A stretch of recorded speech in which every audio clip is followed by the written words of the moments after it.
एक शुंद उपशुंद नाम के बहुत बलवान दैत्य थे। दोनों भाइयों का एक ही स्वभाव था, एक ही चेष्टा थी, एक ही बात में दोनों राजी होते, जो उसके मन में वो उसके मन में। दोनों ने बहुत ही कठिन तप किया।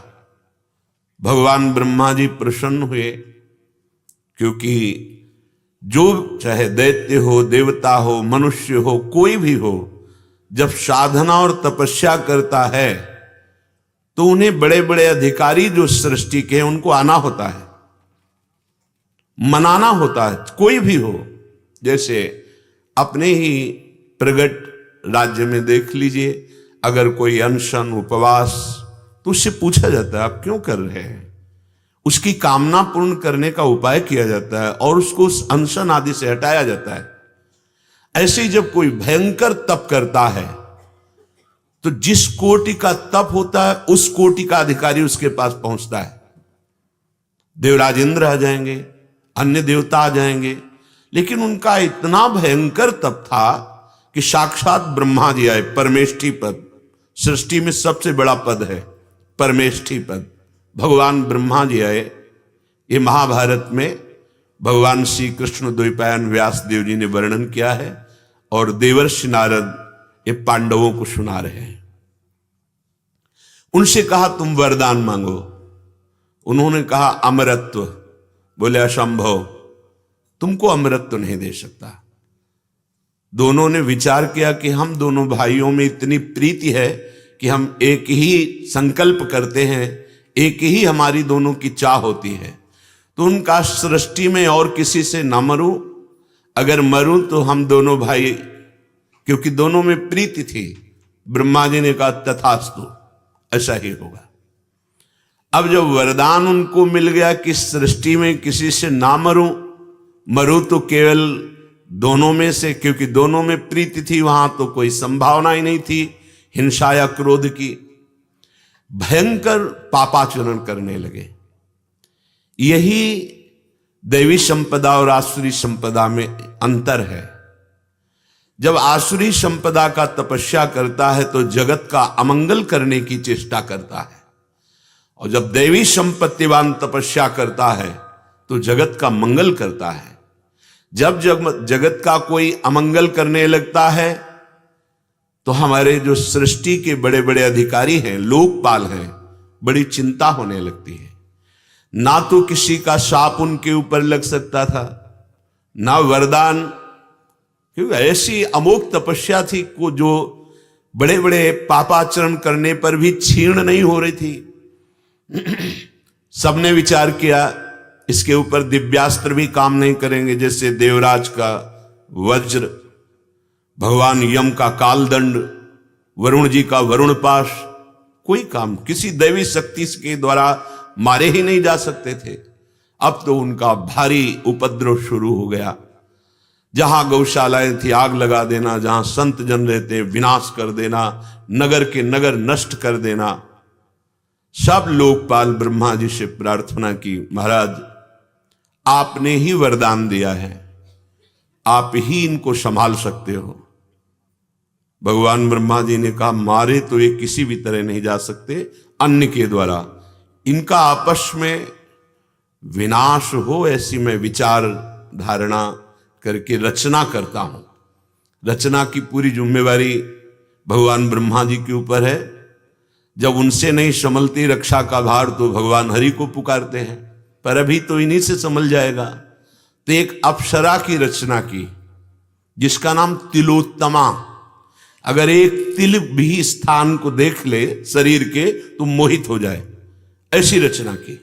और कहा जाओ तुम्हारी यही सेवा है, इन दोनों भाइयों में इनका वैर करके विनाश करा दो। बोले भगवान बस ये तो कुछ क्षण की बात है, बस वहां पहुंचना होगा कि आपको सूचना मिल जाएगी कि दोनों मारे गए।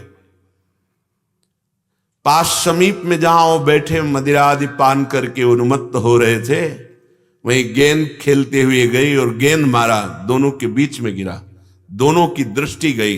तिलोत्तमा ब्रह्मलोक की अप्सरा। अगर स्वर्ग की अप्सरा आ जाए तो बड़े बड़े संयमी पुरुषों के भी हृदय में क्षोभ पैदा कर दे। फिर ब्रह्मलोक की रचना ही इसीलिए हुई है।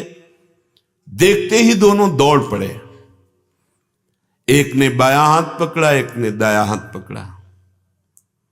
जब तक धर्मयुक्त ग्रहण न किया जाए, अगर किसी स्त्री को काम भाव से छुआ जाए केवल, तो उसके सुकृत नष्ट हो जाते हैं। अगर कहीं सहवास कर लिया तो उसकी आयु नष्ट होती है, श्री नष्ट होती है। ये कोई खिलवाड़ नहीं है। जो आज पापाचरण व्यभिचार बढ़ रहा है, ये खिलवाड़ नहीं है।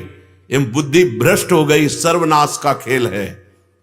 दशानन से बढ़ करके कोई तपस्वी, कोई विद्वान, कोई धर्म का रहस्य जानने वाला बिरला ही होता है। लेकिन उसकी केवल दूसरी स्त्रियों के प्रति काम भाव, भगवान कुबेर की बहू को जबरदस्ती ऐसा शास्त्र में पाया गया, उसी समय श्राप हो गया था। अगर तुम किसी स्त्री के विरुद्ध सोचोगे भी वो, तो फिर तुम्हारी मृत्यु हो जाएगी अगर तुमने स्पर्श किया काम भाव से। ये परिस्त्री गमन बहुत बड़ा पाप है, जिसे नहीं माना जाता, नहीं जाना जाता, मनोरंजन समझा जाता है। उसने स्पर्श किया उस देवी को, तिलोत्तमा को। बड़े ने कहा, ये छोटे, ये तुम्हारी मां के समान है, पहले मैंने स्पर्श किया है। छोटे ने कहा, देखो तुम्हारी बेटी के समान है, क्योंकि छोटे भाई की बहू पवित्र भाव रखा जाता है, मैंने पहले देखा है। दोनों में आज तक कभी लड़ाई नहीं हुई थी। मैं तू ऐसा शुरू हो गया। तिलोत्तमा दोनों की तरफ देखती और मुस्कुरा देती।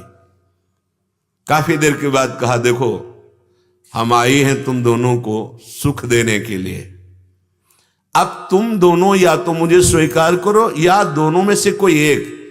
बड़े ने कहा, ऐसा हो ही नहीं सकता कि छोटा तुम्हें छू ले। अब छोटे ने कहा, फिर आप ये समझ सकते हो कि हम दोनों समान बलशाली हैं। तिलोत्तमा ने मुस्कुराकर दोनों की तरफ देखा और कहा, निर्णय आप कर लो। आप में जो बलवान और विजयी हो वो हमें प्राप्त कर लेगा। दोनों समान बलशाली, एक ही लक्ष्य रखने वाले, स्त्री की मुस्कुराहट और नेत्रों से बिंद करके आपस में युद्ध किया। वरदान ही ऐसा था कि आपस में मारे जाओगे। दोनों मारे गए। कुछ ही क्षण में मुस्कुरा के अंतर ध्यान हुई और ब्रह्मलोक गई हुई। ब्रह्मा जी को प्रणाम किया और कहा, भगवान काम हो गया। इसमें लिखा, कुरंग नैने क्षादऊ, बड़े सुंदर नेत्र हैं, बड़ी सुंदर त्वचा है, बड़ा सुंदर रूप है। ये बाहरी चमड़ी देख करके यदि आप अपराध कर दिए, आप काम वासना से युक्त होकर किसी भी तरह से ऐसा कृत्य किया, वृथा साहसम, ये तुम्हारा बेकार का साहस क्या करेगा, निखिल ग्रासेन कालाहिना, तो ये तुम्हारी मृत्यु का कारण बनेगा, तुम्हारी आयु का अपहरण करेगा, तुम्हारे यश का अपहरण करेगा, तुम्हारे श्री वैभव का अपहरण कर देगा। जिसे आज समझा नहीं जाता, मनमानी मनोरंजन समझा जाता है। शास्त्र प्रमाणित आचरण नहीं करोगे तो दुर्गति हो जाएगी। खेल खेल में मृत्यु हो रही है। मनमानी आचरण ये जहां होते, पहला काम बुद्धि को भ्रष्ट कहते हैं। बुरी दशा आने के पहले बुद्धि बदली जाती है। जब तुम्हें दंड दिया जाएगा विशाल, तो तुम्हारी बुद्धि को भ्रष्ट किया जाएगा, क्योंकि तुमने आचरण ऐसे किए। सबसे हाथ जोड़ के प्रार्थना है, ये शास्त्र है, ये संत महापुरुषों के वाक्य हैं, जो तुम्हें परम दुलार, परम मंगल करने के लिए हैं। यदि प्रार्थना आपके कान तक पहुंच रही है तो संयम से रहिए। व्यभिचारी पुरुष कितना भी बड़ा तपस्वी और कितना भी बड़ा शास्त्र ज्ञानी हो या कितना तीर्थ अवगाहन करने वाला हो, उसका परिणाम निश्चित विनाश होगा, चाहे स्त्री हो या पुरुष हो। पति वंचक परपति रति करई, रौरव नरक कल्प सत परई। शास्त्र प्रमाण। यदि अपने पति को धोखा देकर दूसरे पुरुषों का संयोग करती है तो घोर रौरव नरक की प्राप्ति होती है। अगर पुरुष ऐसा करता है तो उसको भी वही दंड प्राप्त होता है। आप आए हैं सत्संग सुनने।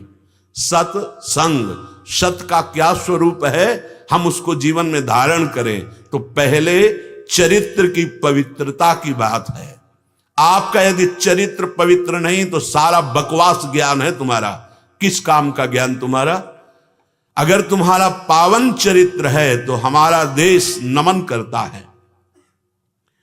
उत्तम कुल पुलस्त कर नाती, महाराज पुलस्त का नाती है रावण, बड़ा उदाहरण है। भगवान शंकर का अनन्य भक्त है, खूब आराधना करता है, भगवान शंकर को प्रसन्न कर लिया है, लेकिन चरित्रहीन हो गया। वही भगवान शंकर हनुमान जी रूप के धारण करके जाके उसको समझाते कि मान जा मेरी बात, मान जा, नहीं तेरा विनाश मेरे से ही प्रारंभ होगा। वो जान नहीं पा रहा, वो बंदर समझ रहा है। हनुमान जी महाराज ने बड़े बड़े महारथियों को मार के गिरा दिया, पूरी लंका को आग लगा दी, विध्वंस कर दिया। अंततो गत्वा उसके कुल में कोई रोने वाला नहीं था। मंदोदरी छाती पीट के रो कर कह रही थी, राम विमुखस हाल तुम्हारा, रहा न को कुल रोवनिहारा। ये जो आजकल चला है ना, नाना प्रकार से कुमार्गगामी प्रवृत्तियों का मनमानी आचरण, ना माता पिता का भय, न भगवान का भय, न शास्त्र का भय, ये तुम्हारे जीवन में अकाल मृत्यु का योग पैदा करेगा।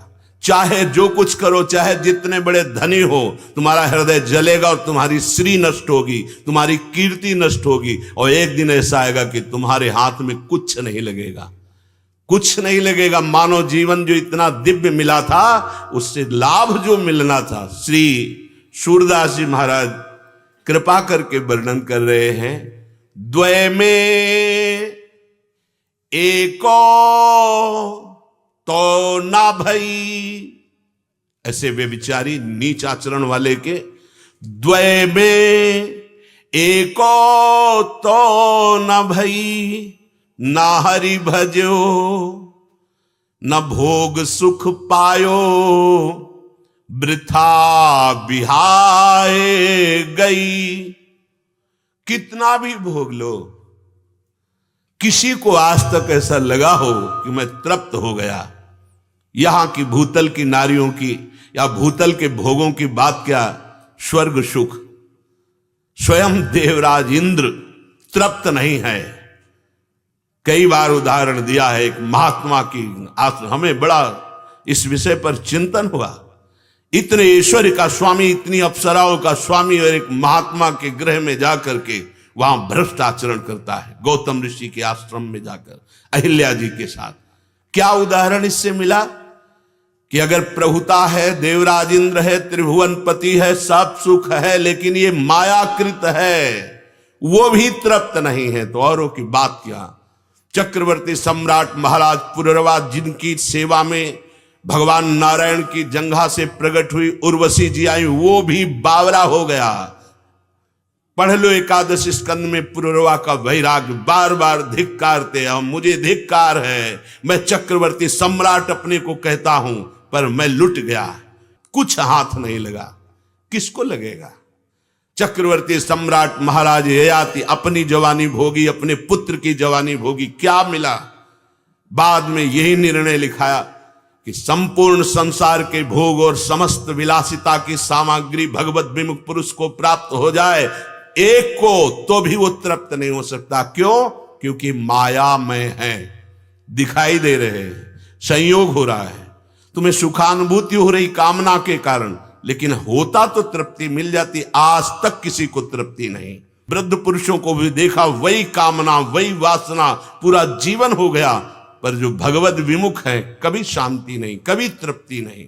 सूरदास जी कह रहे, द्वय में एको तो न भई, ना हरि भजो। जिसलिए आए थे, जो सत्य सच्चिदानंद प्रभु का नाम है, उसका तो संग्रह नहीं किया, भगवत सुख लिया ही नहीं, और भोग सुख न पायो, वृथा बिहाए गई। अंतिम समय पता चलेगा तुम्हें, ये जो पापाचरण किए जाते हैं, इनका जब हिसाब आएगा, तब केवल जलन, अशांति और सामने तुम्हारे दुर्गति होगी। अब क्या होगा? अब रामकृष्ण हरि बोलने की भी सामर्थ्य नहीं रह जाएगी। इसलिए मेरा जीवन दोनों जगह से खाली हो गया। सूरदास जी कह रहे, किनका? जिन्होंने पराई माताओं बहनों की तरफ काम दृष्टि से देखा, अमर्यादित भोग किए, नाना प्रकार की वासनाओं से हिंसा, चोरी आदि किया, उनके लिए कह रहे कि जिसलिए आए थे हरि का भजन तो किया नहीं और भोग सुख मिला नहीं। भोग सुख खूब खोज लो, खूब खोज लो, कुछ हाथ नहीं लगना। क्यों? क्योंकि सुख होता तो तृप्ति हो जाती। पूरा विश्व पशु पक्षी इसी में लगे हुए हैं। ये संपूर्ण त्रिभुवन को अपने अधीन करके रौंदने वाला काम है। इसलिए होश में, मानव जीवन परास्त होने के लिए नहीं मिला है, ये भगवत प्राप्ति के लिए मिला है। भगवान नाम जप और सत्संग के प्रभाव से हम हर विषय को सह सकते हैं और सह कर ही जीता जाता है। भोग कर आज तक कोई नहीं जीता। इन विषयों पर विजय सहकर प्राप्त की जाती है। तो ठानी हुती और कछु मन में और आनी ठई, अभिगत गति कछु समुझी परत नहीं, जो कछु करत दई, द्वय में एको तो न भई। दो बात ठानी। जब गर्भ में थे तो ठाना था कि एक बार मुझे मां के गर्भ से निकाल दिया जाए तो निरंतर भजन करूंगा और अपने जीवन को दुर्गति में नहीं जाने दूंगा। जब यहां जन्म हुआ भूल गया अपना वो वादा। ठानी हुती और कछु मन में, अब और आन ठई। सोचा था हमारे मन ने कि एक बार अनुभव कर लूं कि इसमें सुख है कि नहीं, जैसा ये संत जन कहते हैं, शास्त्र कहते हैं। जब भोग में उतरे तो पूरा जीवन फिसल गए, लेकिन वही तृष्णा, वही भोग वासना और बढ़कर समुद्र की तरह हमारे हृदय में हो गई, कुछ हाथ नहीं लगा। भजन के प्रभाव से, शास्त्र सम्मत मार्ग में चलने के प्रभाव से ये विकार शांत होते हैं। अन्यथा अविगत गति कछु समुझ परत नहीं, जो कछु करत दई। ऐसी ब्रह्मा के द्वारा रची हुई ये सृष्टि है, उस अविगत जिसे हम देख नहीं पा रहे, अव्यक्त परमात्मा की, कि सबके हृदयों में वो विराजमान है, हम उसे देख नहीं पा रहे और शरीरों में आसक्त होकर अपनी दुर्गति करा रहे हैं। भोगों को भी धर्म मर्यादा में रखा गया है। ये ऐसा नहीं है कि आप मनमानी आचरण करें। जैसे आप अन्य देशों का उदाहरण भारत देश से दे तो नहीं, ये परम पावन कर्म भूमि ये देश है।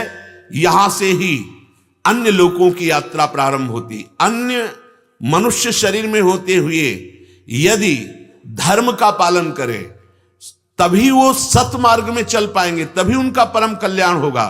तो हमारे आदर्श भारत देश के सिद्धांत, भारत देश के ऋषि मुनि, भारत देश का भागवतिक सिद्धांत अगर नहीं धारण किया तो हमारा पशुवत आचरण है, राक्षसी आचरण है, हमारी दुर्गति होगी। हम कोई साधारण देश में नहीं है, ये भारत है। ग्रंथों में पढ़कर देखिए इस देश की महिमा है, क्योंकि यहां से सीधे परम पद, मोक्ष शब्द से किसी भी देश में चले जाइए, सिद्धांत का अगर कहीं परिचय है तो किसी भारत के ऋषि मुनि का प्रभाव होगा। नाम जप का प्रभाव किसी भारत के ऋषि मुनि का प्रभाव होगा, नहीं तो बहुत स्वर्ग और नरक की बातें होती हैं।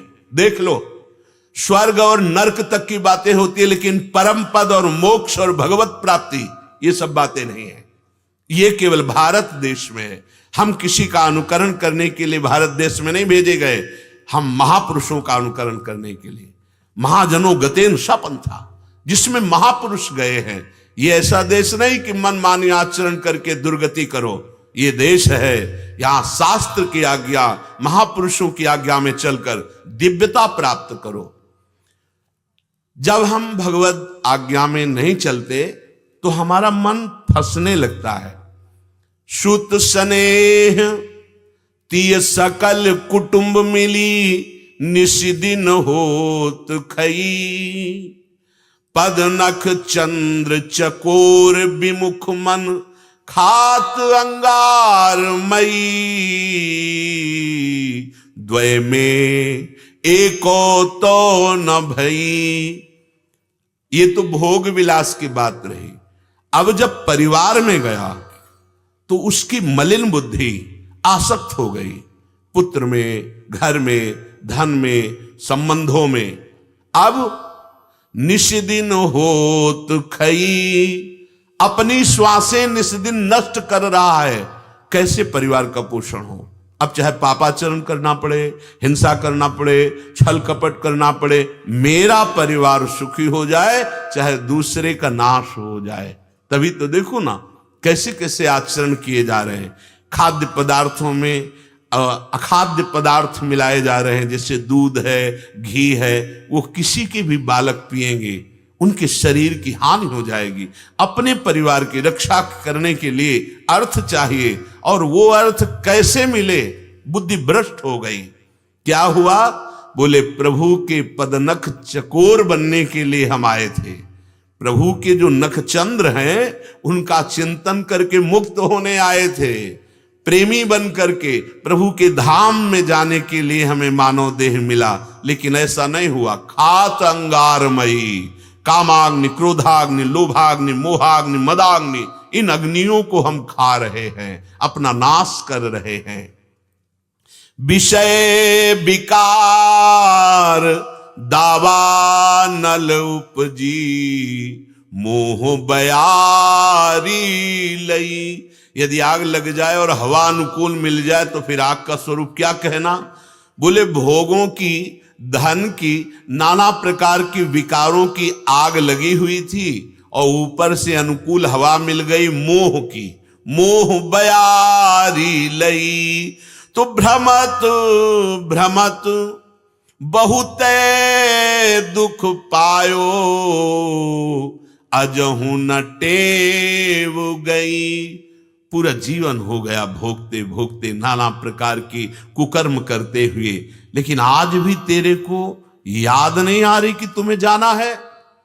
अरे होश में हो जाओ, यहां ठिकाना बराबर नहीं मिलेगा, यहां से जाना है। असली ठिकाने को नहीं पहुंचाना तो रोना पड़ेगा, दुखी होना पड़ेगा, और फिर अन्य योनियों में जाना पड़ेगा। हमें तो बड़ा आश्चर्य हुआ जब ये प्रसंग पढ़ा कि देवराज इंद्र के पद में बैठा हुआ महाराज नहुष अजगर योनि को प्राप्त हो रहा है। कितना दुर्गति, सीधे उच्च सिंहासन से सीधे नीच योनि को, और उसमें भी 24 घंटे में एक बार केवल भोजन का समय रखा गया था। वो भी तुम चल के नहीं ग्रहण कर सकते, तुम्हारे मुख के सामने आ जाए तो महीनों व्यतीत हो जाते थे। मुख के सामने भोजन नहीं आता, भूख से व्याकुल थे। जब भीम आए तो उनको पकड़ा, तब ये प्रसंग उन्होंने अपना बताया कि मैं देवराज इंद्र था। क्या समझते हो ये कीड़ा मकोड़ा पशु पक्षी कौन है? हम ही आप हैं। चूक हो जाएगी तो दुर्गति पक्की। राजसूय यज्ञ में भगवान श्री कृष्ण चंद्रजू अर्जुन के समीप बैठे हुए थे तो देखा एक चीटा जिसकी टांग टूट गई है, 3 टांगों से लड़खड़ा के चल रहा, एक अन्न का दाना लेके। अर्जुन जी ने कहा प्रभु इस पर भी कभी कृपा कीजिए, देखो अपने पेट भरने के लिए कैसे लंगड़ाते हुए एक दाना अन्न का लेके चल रहा है। भगवान ने कहा तुम जानते हो 14 बार ये इंद्र बन चुका है, 14 बार। होश उड़ गए अर्जुन, प्रभु ये चीटा? बोले हाँ, लेकिन कभी अपने कल्याण के लिए इसने नहीं सोचा। हम आप मनुष्य बने तो ऐसा नहीं कि मनुष्य बने रहेंगे, हाँ हमको नीची योनियों में जाना पड़ेगा यदि होश में नहीं रहे। कर लो मनमानी, अभी अंधकार मोह का है तो तुम्हें ये ज्ञान की बातें, भगवत बातें सब ऐसे लग रही कि अरे सब ऐसे लिखी पढ़ी बातें कही जा रही। सत्य मानिए, अवश्यमेव भोक्तव्यम कृतम कर्म शुभाशुभम, एक भी सेकंड का कर्म तुमको हिसाब देना पड़ेगा। भ्रमत भ्रमत बहुते दुख पायो, अजहू न टेव गई। होत कहा अब की पछताए, बहुत बेर बितई। सूरदास से ये न कृपा निधि, जो सुख सकल मई द्वय में एको तो न भई। भटकते भटकते आज हमें अवसर मिल गया, मनुष्य जन्म और सत्संग। अब हमें अपना सुधार करना है, बाद में पछताने से कुछ नहीं होगा। अंतिम श्वास में सारे कर्म उसके सामने होते हैं, जैसा जीवन में किया है। उस समय राम हरि कृष्ण बोलने का अवसर नहीं होता, मन पछतई है अवसर बीते। गोस्वामी जी कह रहे, सूरदास जी कह रहे हैं, अब की बेर मेरी प्रार्थना मान लो, अब की बेर सुधार कर लो। बहुत बार मनुष्य बने हो, बहुत बार भोगों को भोगा है, अब थोड़ा सत्संग के द्वारा प्राप्त विवेक बल से अपने आप का उद्धार कर लो, अपने आप को बचा लो। ये मनमानी आचरण करने वाले सोचते हैं कि मैं कुछ चंद रुपए देकर कहीं जाऊं, वो हमारे को कुछ ऐसा दे दे कि मैं सुखी हो जाऊं। भूल मत करना, किसी की ताकत नहीं है कि तुम करो पापाचरण और तुमको सुख पहुंचा दे। एक उपाय केवल है, भगवान श्री हरि की शरण में आकर और गलती स्वीकार कर लो और नियम ले लो, अब लो नशानी अब ना नसई हो। पक्का जो कुछ भी है जन्म जन्मांतरों का, सन्मुख होए जीव मुई जबहि जन्म कोटि अघनासों। एकमात्र भगवान श्री हरि में सामर्थ्य है, वो क्षमा कर देंगे। अहम त्वाम सर्व पापेभ्यो मोक्षयिष्यामि मा शुचा। ना किसी जंतुर में ताकत है, ना किसी भस्म में कि आपको ऐसे दे दे और आप करो पापाचरण और आप हो जाओ सुखी। कभी इस भूल में मत रहना। कह रहे हैं कि भगवान शंकर की ही उपासना वो कर रहा था, लेकिन चरित्रहीन था तो उन्होंने ही नष्ट किया उसको। इसलिए होश में, तुम्हारे दान पुण्य तुम्हारा एक अलग कर्म हो गया, लेकिन पापाचरण एक अलग कर्म है। अगर दोनों को नष्ट करके सच्चिदानंद सुख में स्थित कर सकते हैं तो श्री भगवान मान लो।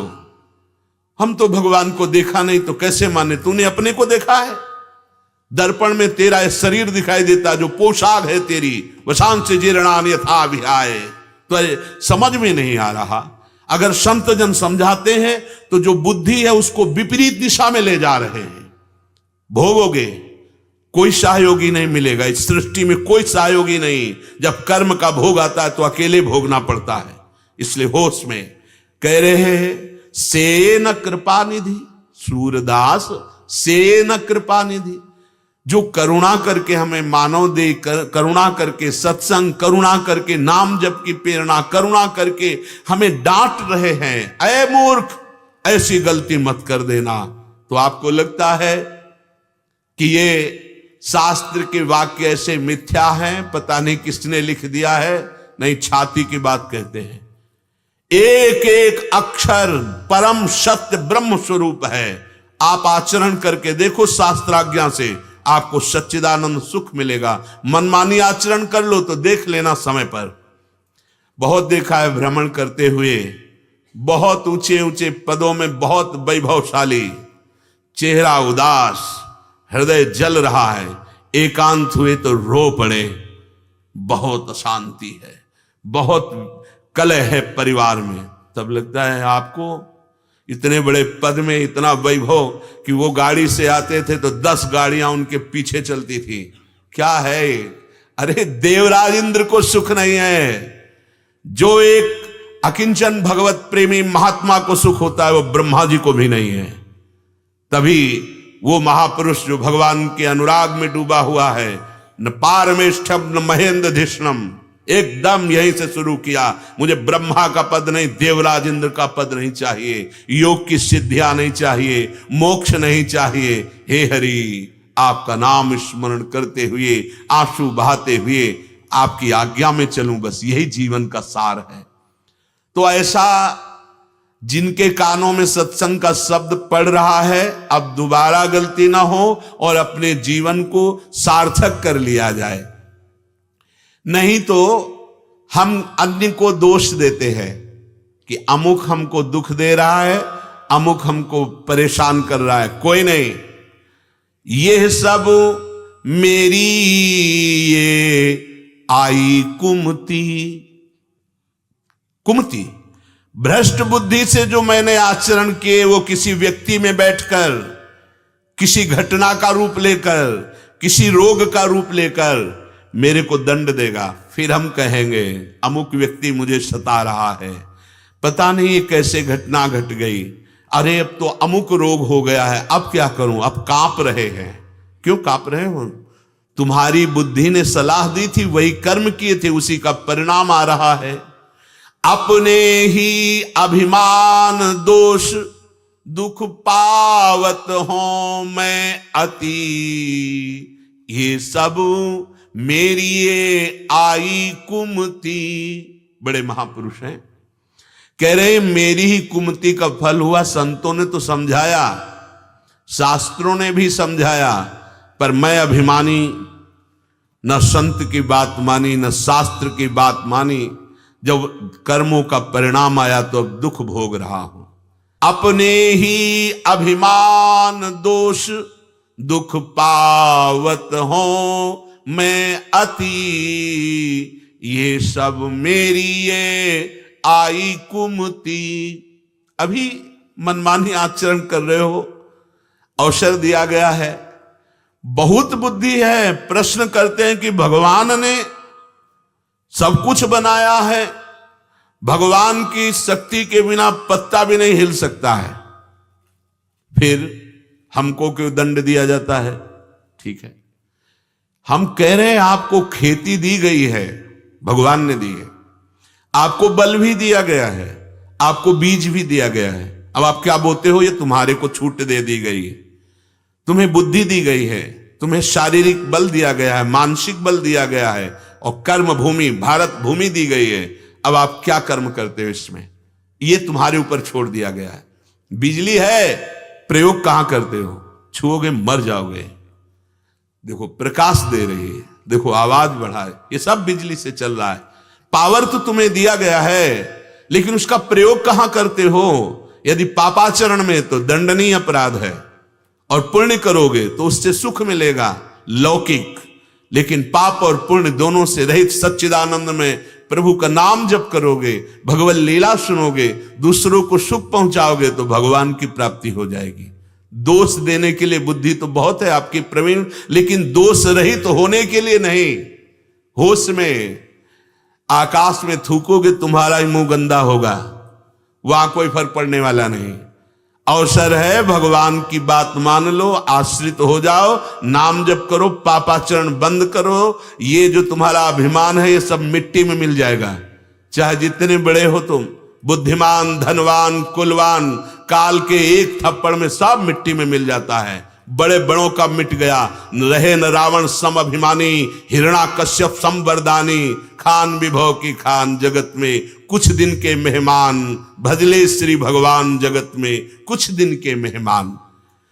जैसे के हरि उझकी कूप जल देखत अपनी प्रति, कूदी पर्यो कछु मरम न जान्यो, भई आई सोई गति, यह सब मेरी ये आई कुमति। कल एक प्रश्न कर रहे थे, भगवान ने सब क्यों बनाया, हमको क्यों बांध दिया? भगवान ने नहीं बांध दिया, आप खुद बंधे हो। तो क्या सच्चिदानंद का बंधन हो सकता है? नहीं। यद्यपि मृषा छूटति कठिनाई। कैसे? एक सिंह कुएं में ऐसे झांका, देखा दूसरा सिंह है, दहाड़ मारी तो प्रतिध्वनि हुई, उसको लगा हमको दबाना चाहता है। एक बार फिर दहाड़ मारी, फिर प्रतिध्वनि हुई, तो उसको रहा नहीं गया और उसको मारने के लिए कूद पड़ा। वहां दूसरा सिंह था नहीं, पानी था। अब वो कोई पानी का जीव तो है नहीं, कूद कूद के उसी में मर गया। समझ रहे हो? एक ही आत्म तत्व है। ये जो तो दूसरा भास रहा है, ये माया जल में भास रहा है। ना कोई जड़ है, ना चैतन्य है, ना स्त्री है, ना पुरुष है। एको ब्रह्म द्वितीयो नास्ति। मरा वो शेर, उसमें कूद के मरा। ऐसे मर रहे भोगों में, बड़े सुखी होने का दावा पेश कर रहे। हमारे पास कोई कमी नहीं, चुप रहो, समय आने दो। एक काल का तमाचा लगेगा, जिसे तुम सुख समझ रहे थे, सेकंड में सब छूट जाएगा। फिर हाथ में तुम्हारे क्या लगा? वही दशा कूद कूद के उसी पानी में मरा, समझ रहा था दूसरा शेर है इसमें, हम उसको परास्त कर देंगे। आगे कह रहे, ज्यों गज फटिक शिला में देखत दशननी डारत हती, जो तू शूर सुख ही चाहत है तो करी विषय बिरती, ये सब मेरी ये आई कुमती। गजेंद्र जो हाथी है बड़ा बलवान, स्फटिक शिला श्वेत एकदम दर्पण की तरह, उसमें देखा दूसरा हाथी, प्रहार किया, दांत टूट गए और प्रहार किया, खोपड़ी के बार बार मूर्छित होकर गिर पड़ा। कोई दूसरा नहीं था, बस यहां कोई दूसरा नहीं है। तू अपने आप से अपने आप को बंधन में डाल रहा है, तू अपने आप से अपने आप को मुक्त कर ले। भगवान ने कहा है अपने आप अपना उद्धार कर ले। ये सहयोग हो रहा है उस सच्चिदानंद की तरफ से कि तू सच्चिदानंद जो देह में फंस गया है, सुन सुन करके मनन करके बोले जो सुख चाहत है तो करी बिरती, ये गंदे आचरणों से, पापाचरण से अपने आप को बचा ले। तो श्रीपाद प्रबोधानंद जी महाराज कह रहे हैं, मौढ़्यम अय मूर्ख, मेरी बात मान ले, मान लो। नहीं ऐसी दशा हो जाती है, नए नए बच्चे नई अवस्था के, जिनका जीवन परम मंगल, राष्ट्र सेवा, भगवत सेवा, समाज सेवा के लिए ये मानव जीवन में नष्ट हो रहे हैं, आके कह रहे हैं कि वैसा लगता है शरीर को नष्ट कर दे, तब लगता है ये शास्त्र विरुद्ध आचरण करने के कारण तुम्हारी ऐसी दुर्गति हुई। मान लीजिए बहुत ही प्यार है हम लोगों के ऊपर, तब ये महापुरुष डांट रहे हैं। नहीं, ये तो प्रियालाल में डूबे हुए हैं, सब जगह अपने प्रभु को देखने वाले महापुरुष हैं, पर करुणा करके हमें उपदेश कर रहे हैं। मौढ़्यम मा कुरंग नयनेक्षादो वृथा साहसम, सामुखेन सखेन खेल निखिल ग्रासेन कालाहिना। ऐ मूर्ख, किसी भी स्त्री की तरफ काम भाव से मत देख, नहीं तेरी आयु नष्ट हो जाएगी, श्री नष्ट हो जाएगा, बुद्धि भ्रष्ट हो जाएगी। जिम कुपंथ पग दे खगेसा, राहे न बुद्धि तेज बल लेसा। जो इस मार्ग में अर्थात पराई माता बहनों की तरफ काम भाव से दृष्टि करके क्रियाएं करता है, उसका तेज, उसका बुद्धि, उसका बल, उसकी आयु सब नष्ट हो जाती है। अभी आपको पता नहीं है, इसलिए आप इसे मनोरंजन समझते हो। कह रहे साहस भी मत कर लेना, ऐसा वृथा साहसम, सर्वनाश हो जाता है। सच्ची मानिए, सच्ची मानिए, ऐसे फंसेंगे, अधर्माचरण तुम्हें ऐसे फांस लेगा, जीवन भर जलोगे। कर्म बख्शेगा नहीं। आप चाहे जिस भेष में छुप जाओ, चाहे जिस देश में छुप जाओ, अगर चलो भारतीय सरकार नहीं तो अनंत वैभवशाली भगवान के पार्षद हैं, वो तुम्हें दंड देंगे। हाँ, अब लो नशानी अपना नशई हो, अभी समय है, होश में हो जाओ, नहीं कर्म दंड अवश्य। हमें बड़ा आश्चर्य हुआ, अगर सच्चाई से भगवान के चरणों का आश्रय ले लेते, सच्ची बात कहते हैं, तो भगवान कहते कोटि विप्र बदला गए जाहू, आए शरण तजो नहीं ताहू। लेकिन पापाचरण करके छुपने के लिए तो कहीं भी भाग के चले जाओ, कर्म बहुत बलवान है, उसके हजारों नेत्र ढूंढ लेगा, तुम्हें नष्ट कर देगा। अब क्या जीवन, बिल्कुल सावधान। कह रहे वृथा साहसम, साहस मत कर लेना, नहीं कहीं भाग के जाओ, कर्म तुम्हें भोगना पड़ेगा, चाहे जितने विद्वान हो, चाहे जितने बलवान हो। मेरी मृत्यु मगरमच्छ से है, मगरमच्छ जल में होता है, घर मकान बेच दिया, जाकर के रेगिस्तान में रहने लगे, जहां जल ही नहीं तो मगरमच्छ कैसे आएगा। इतने बड़े ज्योतिषाचार्य की अपनी आयु को विचार लिया था कि केवल मृत्यु है तो मगरमच्छ से। अब ज्योतिष फैली उनकी, राजा के दरबार के राजपुरोहित बने, प्रयाग का कुंभ पड़ा, उनके बालक हुआ, सुना चुके, 12 वर्ष का जब बालक हुआ कुंभ पड़ा, चलेंगे पिताजी, हम भी चलेंगे। हाँ ठीक है। पंडित जी ने कहा हम नहीं जाएंगे, हमारी मृत्यु है मगरमच्छ से। जल बोले यमुना में जाल, गंगा में जाल, त्रिवेणी को छनवा देंगे। राजा थे, एक कीड़ा भी नहीं रहने देंगे, आपको डर नहीं। और हमारे सैनिक अस्त्र शस्त्र लिए नाव में रहेंगे, जरा भी जल हिलेगा गोली मार दी जाएगी, आप चलो। अब क्या, अब तो कोई उत्तर नहीं। गए, अब वो परिवार, राज परिवार जल में, पंडित जी मंत्र बोलो, बोले बाहर से हरि ओम मां गणानां, तो नहीं अंदर आओ, यहां तक आओ, बराबर आपको डरना नहीं है। जे भी आए, कर तुम अकर तुम अन्यथा कर तुम सर्व समर्थ भगवान। काल मगरमच्छ बन करके तत्काल लीला, वो सब खड़े रहे, नावें खड़ी रही। पंडित जी को कोई रोक सकता है?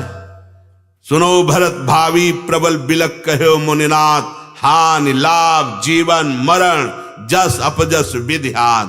अभी समय है। सर्वानर्थ निदानमर्थमपि, आहा, समस्त वृंदावन धाम, राधा नाम, प्रभु का नाम, प्रभु के चरणारविंद, अभी अपना परम कल्याण करने का अवसर है। अभी जो तुमने अनर्थ किए हैं, सर्वानर्थ निदानमर्थमपि, समस्त अनर्थों के नाश करने का अवसर है भाई। राधा राधा रटो, धाम की रज लगाओ, प्रभु के चरणों का आश्रय ले लो। राज से गंदे आचरण ना होने पावे तो भगवान बड़े कृपालु हैं, वो माफ कर देंगे। क्लेश ही, कष्ट मिले तो सह जाओ, निष्पाप हो जाओगे। जब तुम्हें काम क्रोध लोभ आदि का कष्ट हो तो सह जाओ। प्यारे प्रार्थना मान लो, तुम्हारे क्रोध करने से, तुम्हारे लोभ करने से, तुम्हारे मोह करने से तुम्हारा ही बंधन दृढ़ हो रहा है, किसी और का नहीं। तुम अशांत होते हो, दूसरों को अशांति होती है। भला ऐसे आचरण करने के लिए हमारा मानव देह है, हम विवेकवान हैं, हम खुद सुखी रहें, दूसरों को सुख पहुंचावें। कैसे हो सकता है? बोले भगवद आश्रय लेकर भक्ति करो। भक्ति का स्वरूप क्या है? अपने कर्तव्य का पालन करते हुए भगवान नाम जप करना। अगर हमारे हृदय में नाम जप की भावना दृढ़ हो जाए तो फल रूपत्वात्, समस्त साधनों का फल मुझे मिल गया, ये बात बैठा लीजिए। चाहे जितने साधन हैं आप उनको करेंगे, उसमें अहम पुष्ट होता है, ये सूक्ष्म बात है। इसीलिए कल की चर्चा में बताया गया था, नाहम वेदैर न तपसा न दानेन न चेज्या शक्य एवं विधो दृष्टुम दृष्टवा न शिमाम यथा। स्वयं भगवान कह रहे हैं कि मैं वेदों के स्वाध्याय से, तपस्या से, बड़े बड़े दान से, बड़ी बड़ी यज्ञों से मैं पकड़ में नहीं आता हूं। मेरा साक्षात्कार कराने की सामर्थ्य इनमें नहीं है। भक्त्या त्वनन्या शक्य अहम एवं विधो अर्जुन ज्ञातुम दृष्टुम च तत्वेनो प्रवेष्टुम च परंतप। हे परम तप अर्जुन, एकमात्र अनन्य भक्ति के द्वारा मैं ज्ञातुम जानने में आता हूं, दृष्टुम मेरा दर्शन पा सकता है, तत्वेन प्रवेष्टुम वो मेरे में समा जाएगा, अर्थात मोक्ष जो चाहे सब प्राप्त हो जाएगा। अनन्य भक्ति फल रूपत्वात्, ये फल रूप है। यदि आपको दो बात समझ में आ गई, मैं प्रियालाल की शरण में हूं, हमारे माई श्यामाजू को राज, और दूसरी बात वृंदावन में हो या बाहर हो, यदि नाम चल रहा है तो आप निश्चिंत हो जाओ।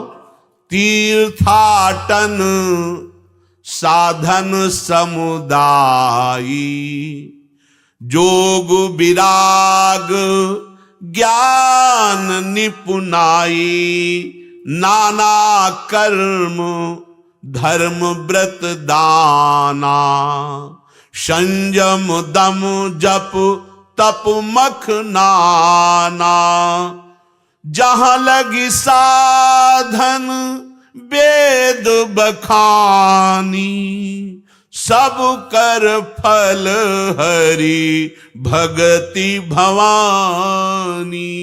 परम ज्ञान समुद्र भगवान शंकर कह रहे हैं, तीर्थ, अवगाहन और साधन समुदाय अर्थात बहुत सी साधनाएं, योग, विराग, ज्ञान, नाना प्रकार के कर्म, धर्म, व्रत, संयम, दम और मंत्रानुष्ठान, तपस्या, यज्ञ, ये जितना कुछ है इन सब का फल है भगवान की भक्ति आ जाना।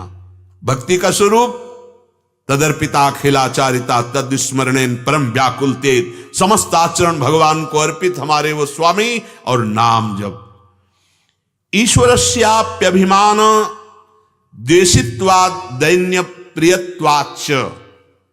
देवर्षि नारद जी कह रहे हैं, यद्यपि भगवान सबको प्यार करते हैं, सब मम प्रिय, सब मम उपजाए, पर हमारे प्रभु को अभिमान से द्वेष है और दैन्य से प्रिय भाव है। कर्मकांड, ज्ञान, योग, इन मार्ग के साधकों में अपने बल का भाव होता है। इनमें साधन का अभिमान होने के बहुत बहुत चांस हैं। मैं तपस्वी, मैं मौनी, मैं व्रता अनुष्ठान करने वाला, मैं ज्ञानी, मैं योगी, मैं भगवान का नाम दर्पहारी है, अर्थात अहंकार का नाश करना, यह भगवान का स्वभाव है। भगवान का किसी में द्वेष नहीं, किसी में राग नहीं, सबके लिए वो समान प्यार करते हैं। हां, अभिमानी को नहीं। अगर अभिमान आ गया है तो भगवान दंड के द्वारा उस अभिमान का नाश कर देते, कोई भी हो। अभिमानी के प्रति भगवान की द्वेष लीला प्रारंभ हो जाती है और दीन के हाथ भगवान बिक जाते हैं। दीन के हाथ भगवान बिक जाते हैं और अभिमानी के साथ द्वेष लीला प्रारंभ कर देते हैं। यद्यपि वो दीन बंधु हैं, असरण शरण है, पर अभिमान किसी के हृदय में आ जाए तो सुनहु राम कर सहज स्वभाऊ, जन अभिमान न राखें काऊ, संस्कृत मूल शूल प्रद नाना, सकल शोक दायक अभिमाना, ताते करहि कृपा निधि दूरी, सेवक पर ममता अति भूरी। भगवान का स्वभाव है कि किसी के अहंकार को रखने में असहनीय है। अगर कोई अहंकारी है तो भगवान को पसंद नहीं है, अंतिम विनाश ही होगा परिणाम। अब वो अगर भक्त है और अहंकार है तो बड़ी कड़वी लीला होगी उसके साथ, बड़ी कड़वी लीला होगी। जैसे देवर्षि नारदास जी के उदाहरण आते हैं। भक्त में भी अहंकार अगर आ जाए भक्त का कि मैं अमुक साधन करने वाला, मैं जितेंद्री, मैं ऐसा, ये बड़ा सूक्ष्म विषय है, बहुत सूक्ष्म विषय है। अगर साधन बन रहा है और ये मन में आ रहा है कि कोई जान जाए तो अहंकार ही है अंदर से। साधन को छुपाया जाता है, अपने भजन को, अपने भजन मार्ग को छपाया नहीं जाता है। ये मार्ग छुपाने का अंदर से, जब आप छुपाओगे भगवान प्रकाशित कर देंगे, वो बात अलग होती है। लेकिन अपने प्रकाशित होना चाहे तो फिर अहंकार पुष्ट होता है। और यही संस्कृति चक्र का मूल है जो हमको बार बार जन्म मरण चक्र में फैला। तो भगवान कृपा करके अपने जनों के अहंकार का नाश करते हैं। अगर थोड़ा भी कोई गुणाभिमान आ जाए तो डर जाना, कोई बहुत ही कड़वी लीला हो जाएगी आपके साथ। प्रभु के चरणों में तुरंत सामने गिरो और प्रार्थना करो, प्रभु ये अहंकार आ रहा है, हे नाथ इसका समन कर दो, तो थोड़ा मीठी लीला से शांत हो जाएगा। और अगर झूमे दूसरों पे दोष दर्शन, हमारे प्रभु को पसंद नहीं आएगा। इसलिए भगवान यहां देवर्षि नारद जी कह रहे, अभिमान से द्वेष सा करते हैं और अमानी दैन्य भक्त के लिए अपना सर्वस्व न्यौछावर कर देते हैं। जिसके हृदय में भाव रहता है, सर्व साधन हीनस्य पराधीनस्य सर्वथा पाप पीनस्य दीनस्य कृष्ण एव गतिर्मम। प्रभु, मैं तो समस्त साधनों से हीन हूं। यदि हमसे कोई साधन बन रहा है तो गुरु कृपा से बन रहा है। हे हरि, आपकी कृपा से बन रहा है। प्रभु, आप अगर कृपा न करें तो मैं तो काम क्रोध मोह मद के अधीन ही था। अगर इनसे निकल पा रहा हूं तो आपकी कृपा से। वो अपना पुरुषार्थ नहीं देखता, नहीं तो अहम आ जाएगा।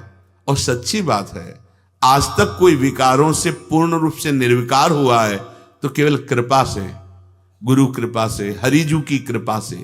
प्रभु, मैं तो बिल्कुल असमर्थ हूं। मेरे में अगर कोई सामर्थ है तो हे कृष्ण, आप हैं मेरी सामर्थ। तभी अपने लोग कहते हैं कि हमारे साधन भी श्यामा श्याम है और हमारे साध्य भी श्यामा श्याम है। जिसके हृदय में ये बात रहती है कि मैं अधम हूं, लेकिन जो कुछ साधन बन रहा है या जो कुछ परम पवित्रता है, सच्ची बात, ये तो केवल गुरुदेव की कृपा से है। अगर हम में होता तो हम पहले सुधार न कर लेते, लेकिन नहीं, जब संत मिले, गुरुदेव मिले, शास्त्र मिले, भगवत कृपा हुई, तो आप कृपा को क्यों नहीं देखते हैं? आप अगर ये देखते कि मैंने ऐसा किया, फिर ठीक नहीं है, बहुत भ्रम हो जाता है। सृष्टि में आपको कोई भगत मानेगा, कोई गुणवान मानेगा, कोई व्यक्ति मानेगा। हमारे श्री जी की कृपा से हम आपको आराध्य देव मान रहे हैं। अगर कहीं चूक भी होगी तो वही संभालेंगे। सर्वानुवस्ततया निरीक्ष परम स्वाराध्य बुद्धिर्मम। पर जब आप प्रश्न कर रहे हो तो हमें स्वांग उत्तर देने का करना है। अब आप उसमें सावधान हो जाइए। देखो, अगर अभिमान करोगे तो वास्तविक नहीं भगवत प्राप्ति कर पाओगे। अगर दैन्य हो जाओगे तो तुम ब्रह्मबोध भी कर लोगे, भगवत प्राप्ति भी कर लोगे। आपका जन्म ही हुआ है इसीलिए। दीनता के अभाव में स्थिति का ढोंग होने लगता है। महापुरुषों की बातें समझो। दैन्यता के अभाव में स्थिति का ढोंग, शास्त्रों में लिखी स्थिति, वो हम वाणी से बोलने लगते हैं, जिससे मनुष्य की आंतरिक वृत्ति, ध्यान दीजिए, मान में, प्रतिष्ठा में, धन में, भोगों में फंस जाती है। चले थे ब्रह्मबोध या भगवत प्राप्ति की बात, और आ कहां गए? क्यों? क्योंकि वास्तविक दैन्यता का अभाव है, अर्थात गुरु आश्रय, भगवत आश्रय का अभाव है। और स्थितियों की बात पढ़कर हम बोल रहे, लेकिन स्थिति कहां है? बोले मान में, प्रतिष्ठा में, धन में, वैभव में वो अभावग्रस्त दंभ करने लगता है। अभावग्रस्त, न ब्रह्म भाव है न भगवत भाव है, उसका नाटक होने लगता है। जो दीन होता है वो निराभिमानी होता है, अहंकार शून्य होता है, तो बड़े से बड़े पद, स्थिति उसके हृदय में ये कभी नहीं आता कि मैं ऐसी स्थिति वाला हूं, मेरे में ये गुण है, मैं ऐसा कर सकता हूं। जब तक ये है तब तक वो स्थिति नहीं, और जहां ये गया तो स्थिति आ गई। अर्थात जब अहंकार करने योग्य स्थिति आती तो अहंकार नहीं रहता, और जब तक वो अहंकार करने योग्य स्थिति नहीं आती तब तक अहंकार रहता है। बात समझने की है।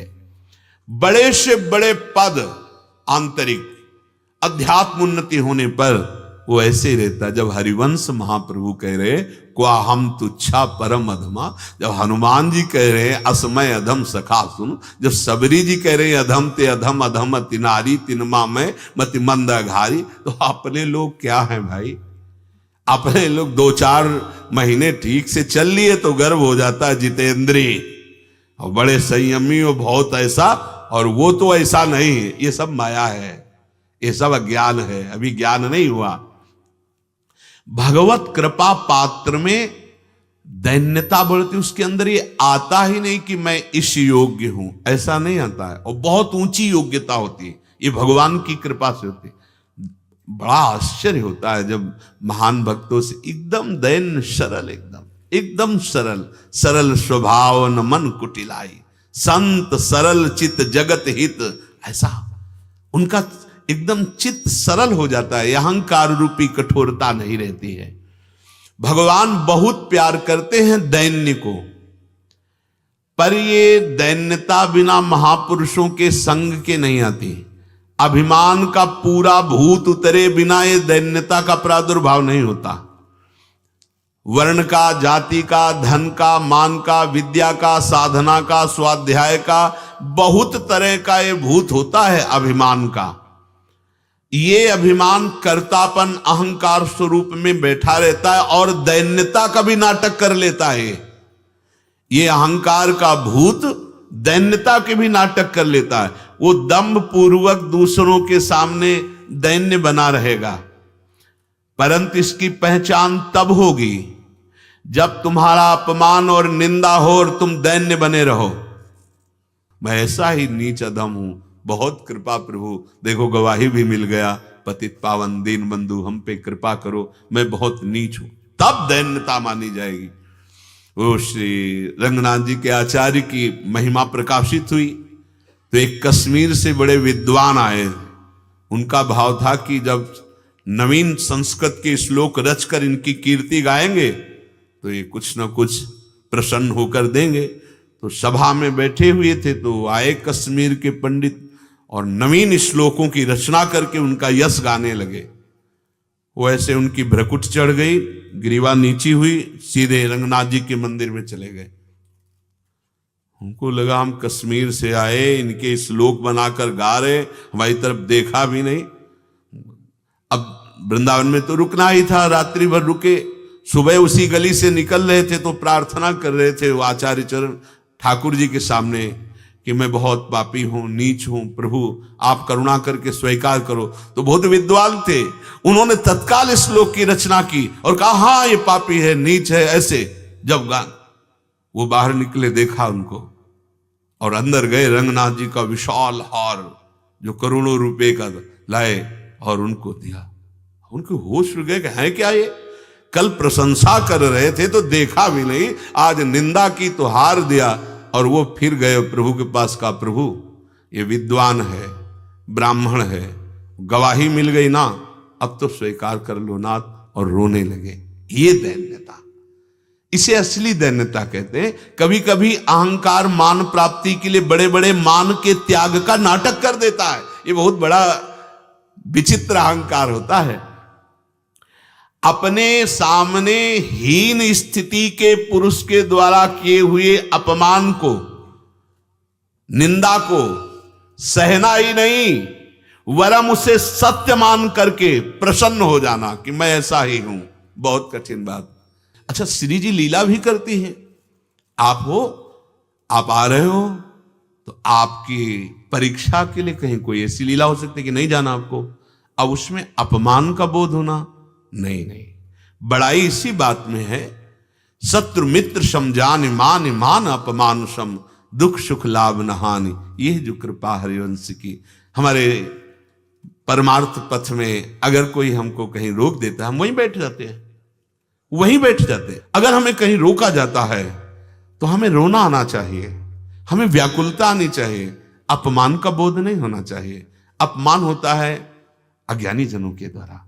भगवान का विधान हमें उच्च अवस्था को प्रदान करने के लिए ऐसी कभी लीला, ये अपमान शब्द भक्ति मार्ग में नहीं होना चाहिए। देखो यहां कह रहे हैं अपने से हीन पुरुष। अच्छा, यहां तो श्रीपाद प्रबोधानंद जी कह रहे हैं सम्मानम कलयाति घोर गरलम नीचापमानम सुधा। नीच पुरुषों द्वारा किया हुआ अपमान अमृत के समान लगना चाहिए। आहा, बहुत अभिमान का फुलरा चढ़ रहा था, आज भगवान ने कृपा करके ये विष उतार दिया, अपमान करवा दिया, मानो भगवान ने अमृत दे। नीचापमानम सुधा, सुधा माने अमृत। भैया ये अमृत कोई नहीं पीना चाहता, सम्मान रूपी विष सब पीना चाहते हैं।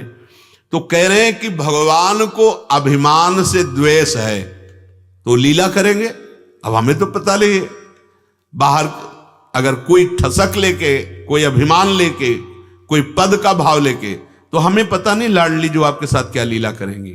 हाँ, हमारे सामने जहां तक होगा, हमारा जहां तक अधिकार है वहां तक दैन्य है, आपका पलकों से स्वागत होगा। लेकिन लाडली जो आपको कौन सा नता उतारना चाहती हो तो श्री जी जाने। जो सदैव अपने में दैन्य भाव रखता है, बहुत ध्यान देना,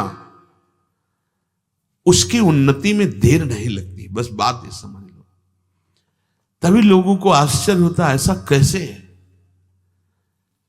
गली में पड़ा हुआ एक लोहा सबके पैरों की ठोकर खा रहा था, पारस मणि ने कृपा करके स्पर्श कर दिया, सोना बन गया। बस पारस मणि छू गई, ये किसी ने नहीं देखा। लोहा सोना कैसे हो सकता है?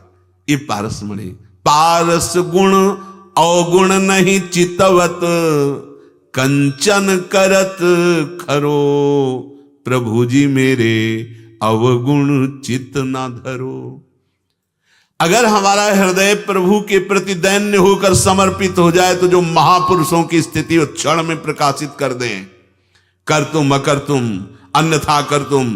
देर हो रही है तो अहंकार के कारण हो रही। कोई हम है, वो चाहे साधना का ही क्यों न हो। हितजू महाराज कहते सर्वेषु साधन वरेश चिरम निराशा। साधना की जाती है साधनों का त्याग करने के लिए। अध्यात्म उन्नति होती कृपा से, गुरु कृपा से, हरि कृपा से। इसीलिए अहंकार नहीं रहता भक्तों में। तस्या ज्ञानमेव साधन मित्येके। इस प्रेम लक्षणा भक्ति की प्राप्ति के लिए इतना ज्ञान तो होना ही चाहिए कि मैं किसकी आराधना कर रहा हूं। जैसे एक बार हितधाम में एक भगत जी आए थे, तो उनका प्रियालाल तो बहुत सुकुमार हैं, कोई अस्त्र शस्त्र तो है नहीं। तो हमारे जब भय का अवसर आता है तो हम नाम लिए कहीं कि इनकी उपासना कर सकते हैं। तो हंसी आई। आप प्रियालाल को इतना ही देखते हो कि वो नील कमल लिए हैं, वो बंसी लिए हैं, बस इतना ही जान पाए हो अपने प्रभु को। अरे सुदर्शन चक्र प्यारी जू के चरण चिन्हों में है। अंकुश वज्र ध्वजा जो भगवान नारायण के हाथ में, श्री कृष्ण के कर कमल में, वो हमारी प्रियाजू के चरणों में है। तुम्हें क्या पता है, नील कमल घुमा रहे तो बस। भोरी प्रियाजू है बस, गोरी प्रियाजू बस, इसके आगे नहीं जानते। जितनी भी आद्या शक्ति हैं सब इन्हीं के अंश से तो है, तुम्हें क्या पता। अरे अपने आराध्य देव का इतना तो ज्ञान होना चाहिए कि अनंत ब्रह्मांडों का स्वामी जिनके अधीन है, उनकी शक्ति को तुम नहीं जान पा रहे हैं। समस्त शक्तियों के केंद्र प्रियाजू के चरणारविंद हैं। जितनी आद्या शक्ति अंबा जगदंबा है सब यही तो बनी हुई है, और कोई है क्या? तुम क्या जान पा रहे हो? कौन है? सब यही बनी हुई हैं। इन्हीं की सब अंश स्वरूपा है। जैसे भगवान श्री कृष्ण के अंश से सब अवतार और सब लोकपाल इन्हीं के अंश से बलशाली हुए हैं, ऐसे हमारी प्रियाजू के ही अंश से ये सब आद्या शक्ति है। तुम क्या समझते हो? जो श्री जी के गोरे चरणारविंद का आश्रय लेता है उसे रक्षा के लिए किसी और की तरफ देखना पड़ेगा? नहीं नहीं नहीं, जरूरत ही नहीं पड़ेगी रक्षा की। जहां राधा वहां कोई बाधा प्रवेश ही नहीं कर सकती। अरे अखिल कोटि ब्रह्मांडों के स्वामी जहां कर कमल जोड़े खड़े वो दरबार है अलबेली सरकार का। तो यहां कह रहे हैं इतना तो ज्ञान होना चाहिए, तुम किसके उपासक हो? राधा वल्लभ भजत भज भली भली सब होए, भीर मिटय भट्ट जमन की भय भंजन हरि सोए। भय भंजन हरि सोए, भरम भूल्यो भटकत कद, भगवत भक्ति विचार वेद भागवत प्रीति रति, भक्त चरण धरि भाव तरत भव सिंधु अगाधा। ए भूल क्यों रहा, ये वही हरि हैं जो अनंत ब्रह्मांडों के स्वामी हैं। जय सीत हरिवंश करत अपनो जस प्रगट अखिल ब्रह्मांडन। आज सखी बन में जो बने प्रभु, नाचत हैं ब्रजमंडन। ये जो वृंदावन में नृत्य करते हुए बिहारी जो दिखाई दे रहे हैं, भूल मत करना कि केवल बंसी वाला ही है। जहां काम ना चलता था तीर और कमानों से, विजय नटवर की वहां होती है बंसी की तानों से। गजब की बांसुरी बजती है वृंदावन बसैया की, करूं तारीफ मुरली की या मुरलीधर कन्हैया की। जड़ को चैतन्य कर दे, चैतन्य को जड़ कर दे। वो फेंट में बंसी है, वो बड़े बड़े अगासुर बकासुर सब फाड़ के फेंक दिए ठाकुर जी ने। 6 दिन के हैं महाराज, देवता भी कांपते हैं जिसके बल से उस पूतना को चिल्ला चिल्ला करके प्राण त्याग दिए केवल दुग्ध पान करने में। समझो ये कौन है? 6 कोस में उसका शरीर गिरा था, 6 कोस 18 किलोमीटर क्या शरीर। बाल गोविंद ने ऐसी महाशक्तिशालिनी पूतना को 6वें दिन परम पद में पहुंचा दिया। ये बंसी वाले केवल देखने में भोरे दिखाई देते हैं, कालिया को नाच नाच करके सारा अहंकार चूर कर दिया। जिस जल की परछाई केवल पड़े तो पक्षी गिरकर मर जाए, ऐसा जहरीला जल उसमें कूद करके, हाँ, दावानल में जलते हुए अपने ब्रजवासियों की रक्षा के लिए पूरी अग्नि को पी गए। महाराज भूलो मत, ये कौन है? बोले अनंत ब्रह्मांडों के अखिल स्वामी हैं। तो प्रियाजू कौन है? अनंत ब्रह्मांडों के अखिल स्वामी के हृदय का आनंद आह्लाद प्रेम मूर्तिमान श्री राधा किशोरी। तो ये ज्ञान तो होना ही चाहिए। गोपीजन प्रभु को अपना प्राण प्यारा प्रीतम, लेकिन साथ में इतना भी ज्ञान है कि न खलु गोपिका नंदनो भवा नखिल देहिनाम अंतरात्मृदिक। आप केवल यशोदानंदन ही नहीं, समस्त देहधारियों की आत्मा है। तो भक्त को इतना ज्ञान तो होना ही चाहिए कि मैं जिनकी आराधना कर रहा हूं है कौन? सबके महेश्वर, सबके आधार, सबके स्वामी, सबको उत्पन्न करने वाले, सबका पालन करने वाले और सबका संहार करने वाले मायापति, आज अविनाशी, सर्वशक्तिमान, सर्वज्ञ, सर्वात्मा, निर्गुण, निराकार, निर्विकार, सगुण, साकार, ये सब मेरे प्रभु ही हैं, मेरे प्रभु हैं। इतना ज्ञान तो होना चाहिए। श्रेष्ठ कुछ भी नहीं मेरे प्रभु से। अगर इतना ज्ञान नहीं होगा तो तुम भटक जाओगे।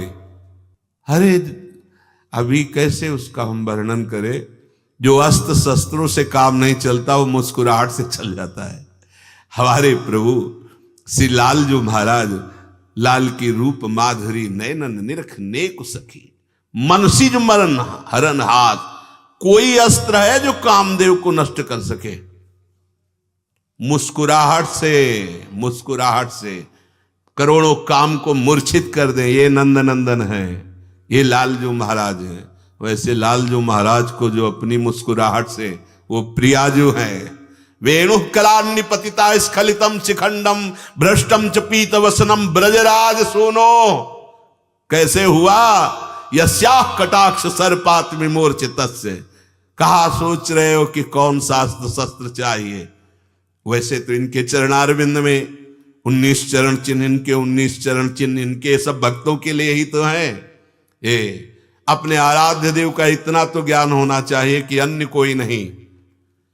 फिर समझ लीजिए, अपने जो आराध्य देव हैं, सबके स्वामी, सबके आधार, सर्व महेश्वर, जगत को उत्पन्न करने वाले, पालन करने वाले, संहार करने वाले, माया के पति, आज अविनाशी, सर्वशक्तिमान, सर्वज्ञ, सर्वात्मा, निर्गुण, निर्विकार, निराकार, सगुण, साकार, सब कुछ हमारे प्रभु, हमारे ही प्रभु बने हैं।